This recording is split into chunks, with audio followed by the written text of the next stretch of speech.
مادی دنیا 38۔ میں نے کچھ عرصہ پہلے ایک خبر پڑھی تھی جس پر مختصرہ بات کرنا چاہتا تھا۔ اس نے ایک مشہور شخصیت کی موت اور ان کی دنیاوی کامیابیوں کی اطلاع دی۔ یہ قرآن مجید کی ایک آیت سے مربوط ہے جو سورہ 16 النحل آیت 96 میں موجود ہے۔ تمہارے پاس جو ہے وہ ختم ہو جائے گا، لیکن جو اللہ کے پاس ہے وہ باقی ہے۔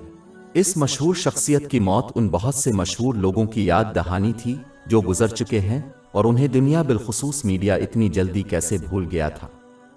کچھ مشہور شخصیات کا تذکرہ ان کی زندگی کے دوران ہمیشہ خبروں میں ہوتا تھا، لیکن ان کے انتقال کے بعد ان کا تذکرہ شاید اگلے سال میں ایک بار ہوا تھا۔ اس کے علاوہ مادی دنیا میں جو چیزیں بھی انہوں نے حاصل کی تھیں، جیسے کہ شہرت، قسمت، اختیار اور اعلیٰ سماجی رتبہ، وہ سب خالی ہاتھ آخرت کا سفر کرتے ہوئے انتقال کر گئے۔ یہ نیوز آرٹیکل ان بہت سی مشہور شخصیات کی یاد دہانی بھی تھا جو اپنی انڈسٹری میں چوٹی پر پہنچنے کے بعد افسردہ ہو گئے اور یہاں تک کہ خودکشی بھی کر۔ اس کی ایک وجہ یہ ہوتی ہے کہ جب وہ اپنی حیا، وقار اور اخلاق جیسی بہت سی قربانیاں دے کر پہاڑ کی چوٹی پر پہنچ جاتے ہیں تو انہیں وہ چیز نہیں ملتی جس کی وہ تلاش کر رہے تھے، یعنی قناعت اور دائمی خوشی۔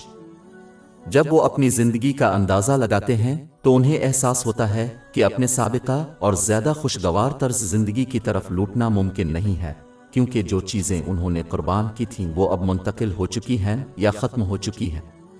مثال کے طور پر انہوں نے کسی اچھے شخص سے دوستی منقطع کر لی ہوگی کیونکہ انہوں نے انہیں شہرت کی خاطر اپنی عزت نفس کو قربان نہ کرنے کا مشورہ دیا تھا۔ اب وہ اپنے آپ کو ایسے لوگوں سے گھرے ہوئے پاتے ہیں جو صرف مال کی دنیا کی خاطر اپنی صحبت کی خواہش رکھتے ہیں۔ یہ اکثر تنہائی کا باعث بنتا ہے، حالانکہ وہ ایک بڑے گروہ سے گھرے ہوئے ہیں۔ پھر وہ قابو سے باہر ہو جاتے ہیں جو ایک بہت بڑی ذہنی خرابی کا باعث بنتے ہیں۔ باب 20 طٰ آیت 124۔ اور جو میری یاد سے روگردانی کرے گا اس کی زندگی تندرستی سے گزرے گی اور ہم سے قیامت کے دن اندھا اٹھائیں گے۔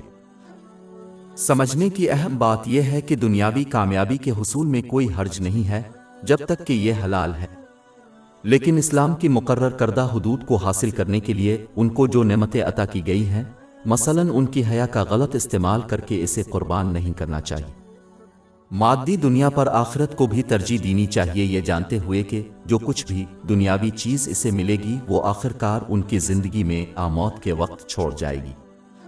اگر وہ اس کے برعکس رویہ اختیار کریں گے تو وہ بھی اس دنیا کی مشہور شخصیات کی طرح قبر میں خالی ہاتھ چھوڑ جائیں گے، اور جن کو انہوں نے پیچھے چھوڑا ہے انہیں بھلا دیا جائے گا۔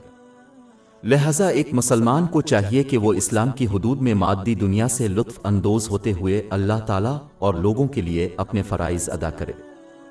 اس میں ان نعمتوں کو استعمال کرنا شامل ہے جو انہیں اللہ تعالیٰ کی خوشنودی کے لیے عطا کی گئی ہیں، جیسا کہ قرآن پاک اور رسول اللہ صلی اللہ علیہ وسلم کی روایات میں بیان کیا گیا ہے۔ اس سے دونوں جہانوں میں دماغ اور جسم کا سکون ملتا ہے۔ باب 16 النحل آیت 97۔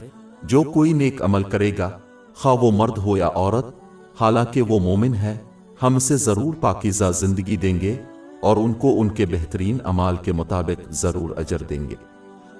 ہماری ویب سائٹ www.sheikhpod.com پر 400 سے زیادہ مفت e books, audio books, infographics, podcast اور بلاگ دستیاب ہے۔